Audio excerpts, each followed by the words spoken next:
Nagyeyelong kapaligiran. Sabi nga ng mga turista, parang winter wonderland. Sino ba naman ang mag-aakalang sa Pilipinas nararanasan din pala ang ganito kalamig na klima? Ako si Radyoman Zander Kayabyab ng DZXL News RMN Manila. Samahan ninyo akong akyatin ang tuktok ng atok sa Benguet upang alamin ang epekto ng andap o frost dito sa DZXL News Special Report.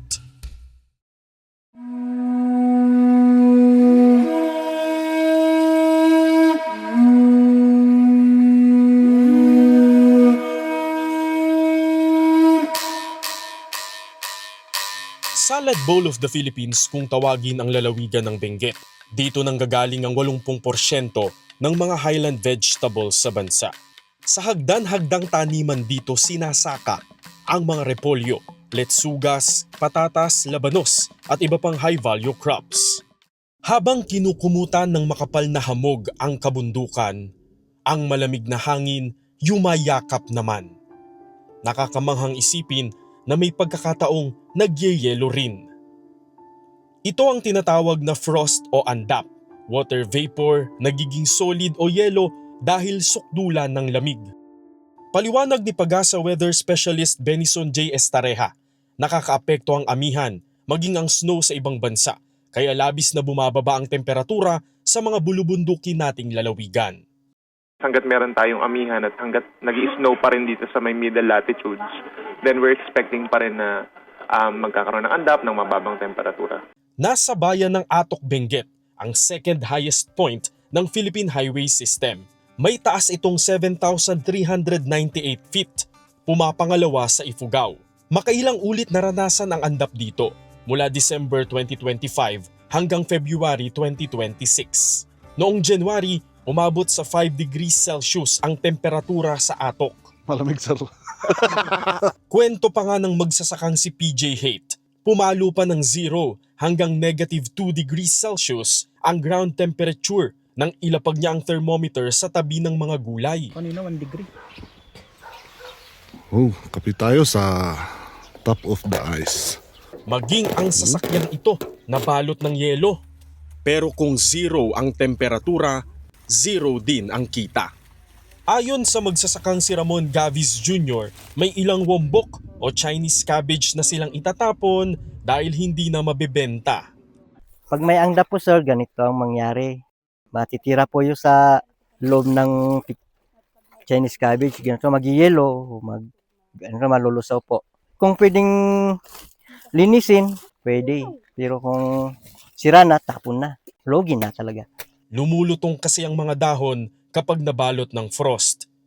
Sa Barangay Paway, maagang nag-ani ang mga magsasaka noong huling linggo ng Enero dahil sa pangambang mas lumala pa ang andap pagpasok ng Pebrero.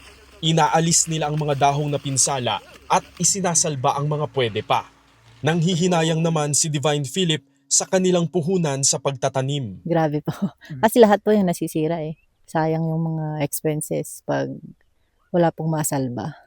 Mas lalo na pag yung 5 days na diretsong nag-frost. Talaga masisira po yung mga gulay. Kasi kami na yung mga iba, supply po namin. Kami po yung nagpi-finance po sa kanila. Yung katatanim nga po, talagang mamamatay siya pag hindi mo ididiligan para matunaw na po yung ice. Kasi pag sikat ng araw po, malanta na. Mistulang nagiging atraksyon na rin dito sa Atok Benguet ang frost. Pero para sa mga magsasaka, kailangan nilang magkumahog na diligan yung kanilang mga pananim dahil kung hindi, mawawala yung kanilang kabuhayan sa isang iglap o sa isang andap. Ang mga root crops tulad ng carrots at patatas masisira kapag pasibol pa lang. Ayon kay Benguet Provincial Agriculturist Delina Juan, kung nasa vegetative stage pa lang ang halaman at ito'y naandap, tuluyang malalanta o mababansot ang bunga. If they are in the vegetative stage, tapos na frost po sila, may effect po sila sa tuber formation po ng mga patatas at carrots po. Kung dire-diretso po siya at nasunog na lahat yung mga dahon, yun ang talagang totally damaged na po siya. Magkagayunman, hindi anya apektado ng ANDAP ang macroeconomics o yung kabuuan ng sektor ng agrikultura. Meron pong areas na affected po siya, pero hindi po siya that significant. Meron pong ibang areas po ng province of Benguet which are not affected by frost. Ganito po siya, kaya masisira po siya hanggang dito po, sa pinakaloob. Kaya dyan po nalulugi yung mga farmer dito sa amin. So ito hindi na ito masasalba. Kaya ito tapon na to kasi hindi na siya pwede. Kasi sa loob sira na po eh. Pero para kay Asher Becnan, tagos sa bulsa ng tulad niyang magsasaka ang epekto ng frost. Pag mag-harvest kami may mga 20 tons ganun nagiging 12 tons, 14 tons ganun na lang. Kaya daming nasisira ng mga pananim dito. Mas lalo na sa yung mga maliliit pa. Sabi ni Cherry Sano, municipal agriculturist ng Atok, hindi rason ang ANDAP para tumaas ang presyo ng gulay sa Metro Manila at iba pang bahagi ng Luzon. Bagamat may losses, sobra-sobra ang supply ng gulay mula Benguet, kaya nagmura pa nga ang farm gate price nito. Doon po sa 2,000 hectares na yun, siguro ang affected lang ng ANDAP is wala pa sa 1/4, wala pa sa 1/8. Minimal po talaga. Baka may naman talaga na ginagamit yung rason ng ANDAP. Pero sa totoo lang po talagang hindi po, walang effect po yung ANDAP sa supply ng gulay, sa presyo ng gulay. Ang farm gate price ng labanos sa Atok Benguet naglalaro sa 30 to 35 pesos per kilo. Ang carrots 18 to 35 per kilo, ang repolyo 23 to 28, ang wombok 15 to 20, ang celery 5 piso hanggang 15 pesos, ang patatas nagsisimula sa 55 pesos per kilo, ang sayote 10 to 12 pesos per kilo. Sakali mang may maani pa rin ang mga magsasaka mula sa mga naandap na gulay, bumababa ang kalidad nito kaya mas murang binibili ng mga trader. Sa carrots naman, kahit ma-froze yun, basta 3 months na siya, lusot na yun. Kung yung 1 month pa lang siya, mag-helmet yung carrots. Imbis na red yung carrot, yung pinakataas dulo niya, taas, green. Maganda yung cabbage namin, first class sana yun. Pero nung diretso yung froze, imbis na first class yun, naging second class na. Pag nakita ng mga disposer, alam nila na galing dito sa amin sa Atok, sa malamig. Kasi yung nalalanta. Ganun. Kaya bibilhin ng mas mababang presyo. Pag sa cabbage po, pag first ANDAP pa rin siya, okay pa rin siya. Pero pag dire-diretso na siyang na-frost for how many days, yun na bababa po siya, magiging second class or third class na po siya. Bukod sa mga gulay, apektado rin ng ANDAP ang mga bulaklak sa Atok. Ang mga bulaklak ngang ito, mistulang nasunog matapos maandap. Yung mga bulaklak natin, nasisira rin yung iba. Kasi na-froze, wala na. Wala nang ma-harvest. Yung mga pinupuntang dangwa, kasi katatapos lang naman yung si Super Typhoon natin, si Uwan. Kasi hindi basta-bastang magre-recover yung mga bulaklak eh. Months in months yan. Ngayon, tinitignan ko yung mga truck na kumakarga, hindi napupuno yung truck. Pero ayon sa Department of Agriculture, sapat pa rin ang supply ng bulaklak para sa Valentine's Day at Panagbanga Festival sa Baguio City. Majority po kasi ng mga bulaklak is sa lower part po ng province of Benguet, southern part. Yung mga chrysanthemums, yung mga rose, dito po siya sa Trinidad. Meron po sa Atok pero hindi po majority sa Paway. Kaya hindi po sila affected. So yung supply pa rin po ng mga bulaklak is okay pa rin po.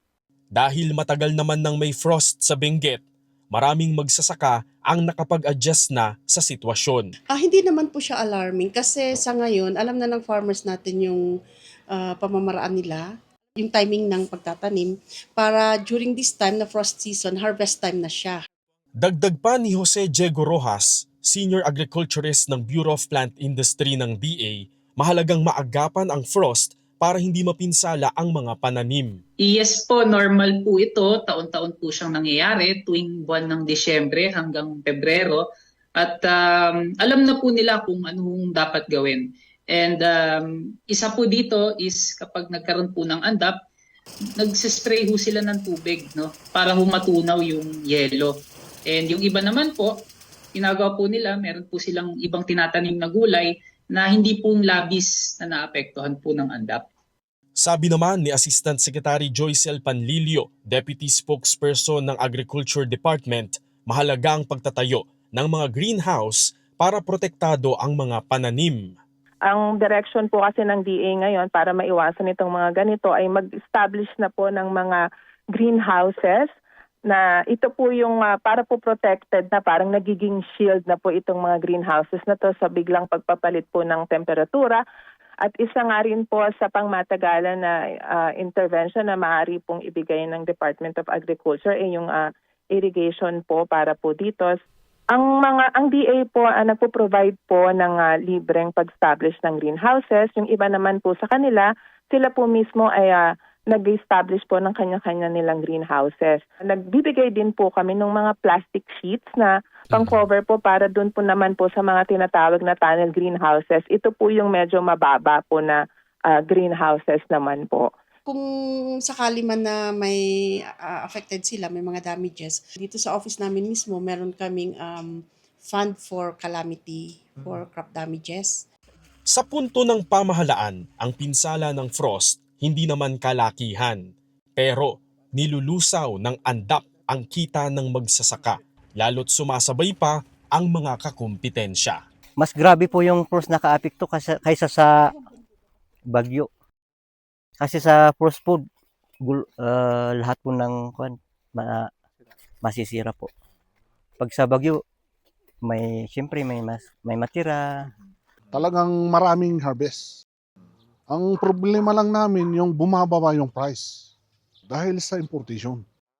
Tulad ng mga bagyo at labis na tagtuyot, isang hamon din ng kalikasan ng frost. Subalit sa kabila ng mga ito, mas kumikinang ang katatagan ng magsasakang Pilipino basta't may suporta mula sa gobyerno. Suportang hindi aandap-andap para may magandang ani sa hinaharap. Para sa DZXL News Special Report, Radyoman Zander Kayabyab, Tatak, RMN.